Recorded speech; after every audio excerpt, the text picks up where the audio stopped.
Rugby is similar to football, right? Players run up and down the field, bash into each other, and throw an oblong ball. But that's about it. Though some athletes have made the transition between the two, in reality, the games are quite different, and Sean Seawards knows both.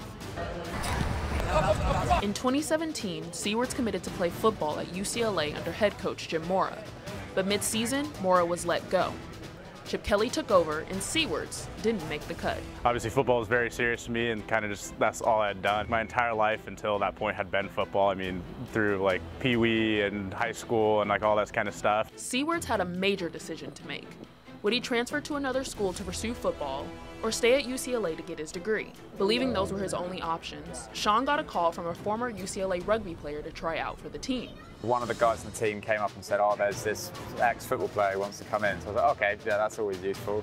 And then this, sucking great unit comes in. Like, I had never played before, never really, I mean, I'd heard of it, but didn't know the rules, didn't know anything about it. And once you're a part of that team and like kind of see it, you really enjoy it, and it's a lot different. He relied on his athleticism as he learned the ins and outs of an entirely new game.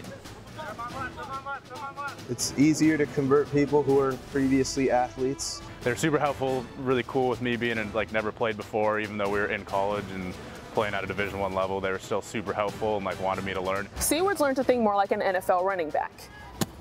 In rugby, a man the size of an offensive lineman can actually be the ball carrier. And imagine the advantage a 320-pound rusher would have over his opponent.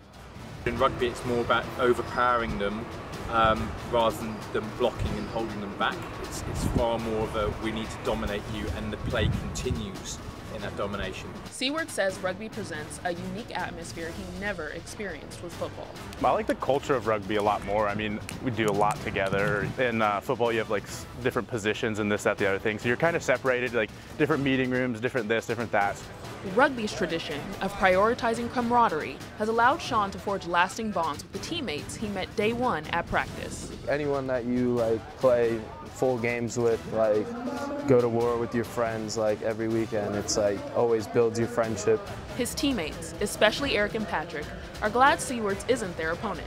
Yeah, it's never nice looking up at sort of your opposite number or another member of the team and you're like, oh my God, he's about 200 pounds heavier than me. I've seen him hit some people in games, and it doesn't look like a fun experience, so I'm glad I haven't experienced that yet. Seawards is looking ahead to life after college. He has one more season of rugby, and then going pro could be next. It's rugby everywhere overseas, so we'll see where it takes me and see how it goes. Perhaps Seawards' biggest lesson learned is you can't control where life takes you. When one door closes, another one opens, and for him, being cut from his college football team led to a lifelong passion. For PAC-12's Crosstown Stories, Erica Morris.